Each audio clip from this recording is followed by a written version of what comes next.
आइए हम सभी प्रतिदिन न्याय दर्शन का स्वाध्याय करते हैं। अभी न्याय दर्शन में प्रथम अध्याय में प्रथम आहनिक के दूसरे जो सूत्र हैं इस पर विचार करते हैं। यह ग्रंथ महर्षि गौतम जी ने लिखा है और इस पर पूर्व समय में सबसे जो मुख्य भाष्य लिखने वाले हैं उनका नाम है ऋषि वात्स्यायन। क्या नाम है? ऋषि वात्स्यायन। तो ऋषि वात्स्यायन ने कहा कि इस ग्रंथ को समझने के लिए 4 चीजों को समझना जरूरी है। अपने जीवन को समझने के लिए, संसार में सुख को प्राप्त करने के लिए 4 चीजों को समझना जरूरी है। उसमें पहला चीज कहा प्रमाण, दूसरा कहा प्रमेय, तीसरी बात प्रमाता और चौथी प्रमिति। इन चारों चीजों को समझना वात्स्यायन ऋषि के अनुसार बहुत जरूरी है। तो प्रमाण जिससे हम जानते हैं किसी चीज को, प्रमेय जिसको जानते हैं, प्रमेय क्या है? जिसको जानते हैं वो प्रमेय है, और जो जानने वाला है वो है प्रमाता, और प्रमेय में जो गुण आदि हैं वो प्रमिति है। तो इनको जानने से संसार के पदार्थों को ठीक से समझ सकते हैं। फिर आगे के सूत्र में महर्षि गौतम जी लिखते हैं कि 16 पदार्थ के तत्व ज्ञान से सुख की प्राप्ति होती है, मोक्ष की प्राप्ति होती है। तो वो 16 पदार्थ के संबंध में हम धीरे धीरे आगे बढ़ेंगे, जानेंगे। तो इसमें दूसरा सूत्र वो लिखते हैं कि यदि मान लीजिए हमें इस संसार में तत्व ज्ञान प्राप्त करना है। क्या करना है? तो तत्व ज्ञान प्राप्त करने के लिए हमें समझना पड़ेगा कि दुख क्या है, फिर जन्म क्या है, फिर प्रवृत्ति क्या है, फिर दोष क्या है। तो इस प्रकार से इनको जानने में, और कहा कि इसमें भी उत्तर को जान लेने से, जैसे दुख का कारण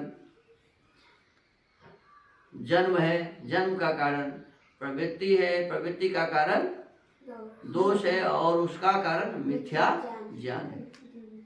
तो ये सूत्र से बताए दुख जन्म प्रवृत्ति दोष मिथ्या ज्ञानाना मुत्तरोत्तरा पाए तदनंतरा पाया दप वर्ग।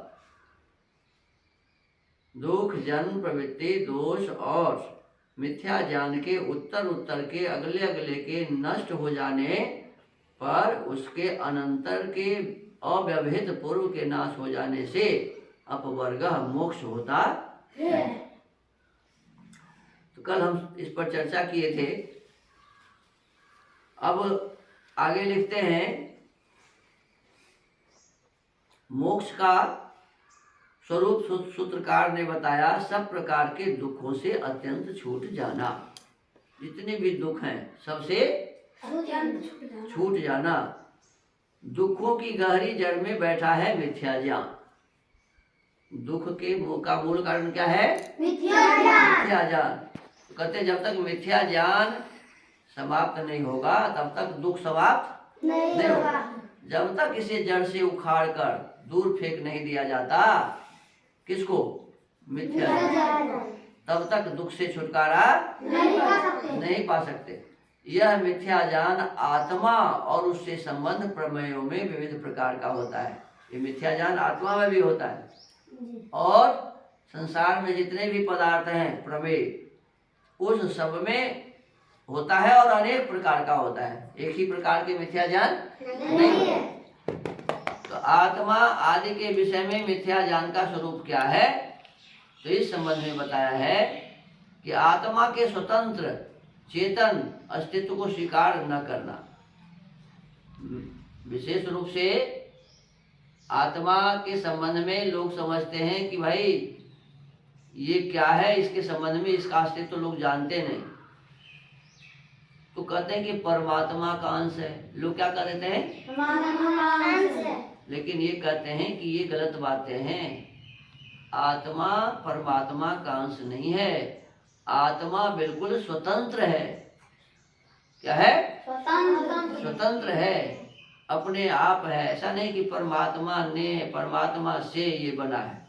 आत्मा के स्वतंत्र होने की बात जब नहीं मानते हैं तो यही है मिथ्या ज्ञान। फिर कहते हैं चेतन, आत्मा क्या है? चेतन है।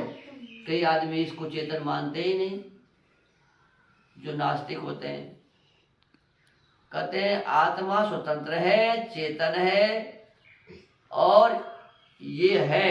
ऐसा कई आदमी मानता ही नहीं कि आत्मा होता है, तो इसका अस्तित्व भी है। तो इसको जो स्वीकार नहीं करता है, शरीर आदि जड़ अनात्मा पदार्थ को आत्मा समझता है। कई आदमी शरीर को ही आत्मा समझते। क्या समझता है? अरे मान लो मैं कहूँ कि राजवीर कहाँ है, तो क्या जवाब मिलेगा? बताओ। हम कहें कि राजवीर कहाँ है, क्या बोलेंगे? क्या बोलेंगे आप? यहाँ। अरे को राजवीर यहाँ इस कारण कि ये है, तो ये तो छाती है राजवीर का। क्या है? ये राजवीर का माथा है, ये राजवीर का हाथ है, ये राजवीर का पैर है। तो ये तो माथा, हाथ, पैर, छाती, पेट ये है ना जी। राजवीर तो नहीं है ये। अरे यदि मान लो कोई आदमी मर जाता है तब भी तो ये सब रहता ही है। लोग तो कहते नहीं है कि अब ये राजवीर है। जब मर जाएगा राजवीर तो कहेगा कि ये राजवीर है? कहे राजवीर मर गया, शरीर तो वो है जिसे कहा जा रहा था। अब गुरुजी हैं तो है गुरुजी इसमें, तो हम कहते गुरुजी हैं, और गुरुजी इसमें से निकल जाए तो ये तो शरीर रहेगा ना, गुरुजी तो नहीं रहेंगे। तो गुरुजी और शरीर में अंतर हो गया ना। लेकिन हम लोग अभी क्या समझ रहे हैं? हम लोग शरीर को ही आत्मा समझ रहे हैं। शरीर को ही देख के कहते हैं कि ये राजवीर है, ये सत्यम है, ये राकेश है, ये राहुल है, ये गुरुजी है, ये माता जी है। क्या जी?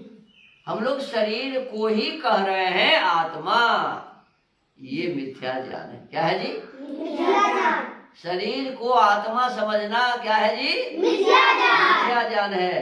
तो इसी में बताते हैं कि जड़, इस शरीर जड़ है और आत्मा चेतन है, लेकिन शरीर को लोग आत्मा समझता है तो जड़े को चेतन समझ रहा है। ये भी गलत है। तो कहते हैं शरीर आदि जड़ अनात्मा पदार्थ को आत्मा समझना, ये क्या है? मिथ्या ज्ञान। क्या है जी? मिथ्या ज्ञान। इसी प्रकार दुख में सुख समझना, दुख में सुख समझना, सुख में दुख समझना, सुख में दुख समझना, अनित्य में नित्य, जो नहीं रहने वाला है उसको रहने वाला मानना, नित्य में अनित्य, जो रहने वाला है वो उसको नहीं रहने वाला मानना। ये सब बातें मिथ्या ज्ञान के अंतर्गत आता है।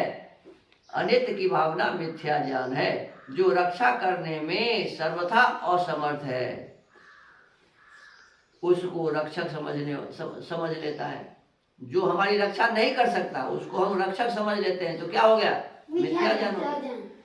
जैसे शक्तिमान की तथा कथित कल्पित प्रतीक रूप आकृति व प्रतिकृति में रक्षक की भावना होना मिथ्या ज्ञान है। भयावह पदों में भयहीनता की भावना, जिससे डर लगना चाहिए उसे नहीं लगता, और जिससे नहीं डर लगना चाहिए उसे, ये सब मिथ्या ज्ञान है। तथा घृणित निंदित प्रसंगों को अभिनंदनीय समझना भी मिथ्या ज्ञान। जो गंदा चीज है उस गंदा को ही हम ठीक समझते रहते हैं। बताओ आपके शरीर में क्या है? शरीर से क्या सब निकलता है? नाक से पोटा, नाक से क्या निकलता है? पोटा। मुंह से खखा, कान से गोजी, आंख से कांची, पूरे शरीर से पसीना। ये कोई चीज खाने पीने वाला है? आपके देह से जो कुछ भी निकलता है सब गंदा, और उस गंदगी को ही लोग समझता है मेरा शरीर ऐसा अच्छा। अरे क्या है अच्छा है? इसमें कुछ अच्छा है?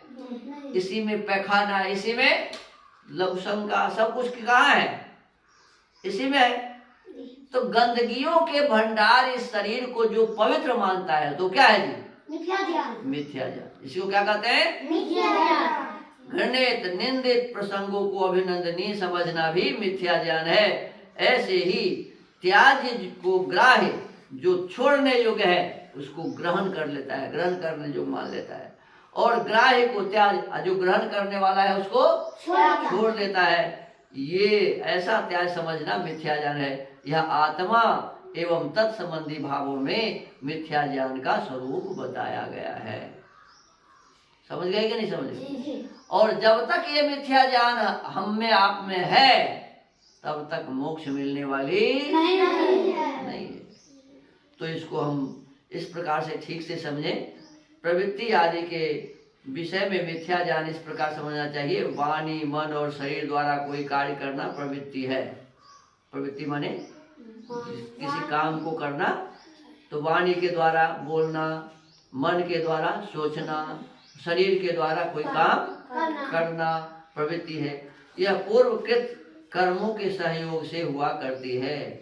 पहले हमने जिस काम को किया है उसी के आधार पर, उसके सहयोग से हम इस काम को अधिक बढ़िया से कर सकते हैं। इस विषय में ऐसी भावना कि कर्म कोई नहीं और न कर्म फल कुछ है।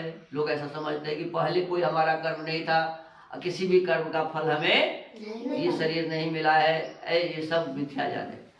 सब प्रवृत्ति आकस्मिक एवं नैसर्गिक होती रहती है। ऐसे ही होता है, ऐसे ही होता है।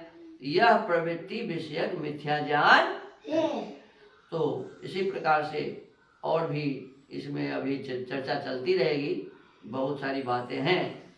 तो हम आप धीरे धीरे इसको और सीखेंगे। आइए अब इस स्वाध्याय के क्रम को यहीं विराम देते हैं। आज हमने पढ़ा कि मिथ्या ज्ञान को जब तक नहीं हटाएंगे तब तक मोक्ष मिलने वाला नहीं है। और उल्टा ज्ञान को ही मिथ्या ज्ञान कहते हैं। जैसा है वैसा न मानना, उससे उल्टा मानना, ये मिथ्या ज्ञान है।